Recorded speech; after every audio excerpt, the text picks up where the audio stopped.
ৰঙিয়াত কলিতা আলপাইন জনগোষ্ঠী সন্মিলনৰ কেন্দ্ৰীয় অধিৱেশনৰ ব্যাপক প্ৰস্তুতি তৰণীস্থিত ৰজা আৰিমত্ত ক্ষেত্ৰত ৰঙিয়া জিলাৰ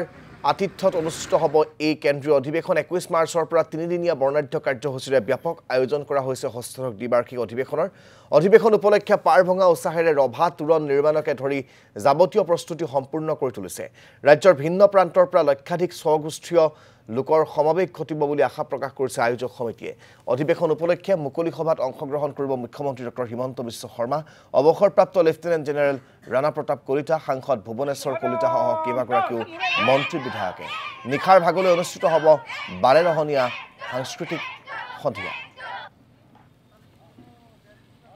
সম্পলিত আলপাইন জনগোষ্ঠীৰ ষষ্ঠদশ দ্বিবাৰ্ষিক অধিৱেশন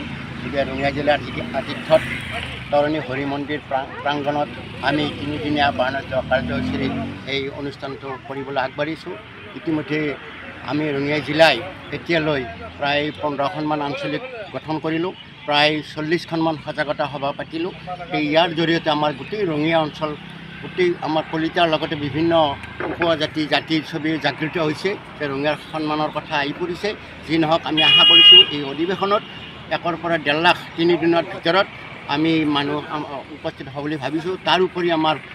21 তাৰিখৰ যে সাংস্কৃতিক শোভাযাত্ৰা এইটো অতি আকৰ্ষণীয় কৰাৰ কাৰণে আমি ৰঙিয়া যৎপৰোনাস্তি চেষ্টা কৰিছোঁ আশা কৰোঁ সেইদিনো আমি কমেও 10ৰ পৰা 20,000 মানুহ এই সাংস্কৃতিক শোভাযাত্ৰাত অংশগ্ৰহণ কৰি এটা উৎসৱমুখৰ পৰিৱেশৰ সৃষ্টি কৰিব বুলি আমি আশা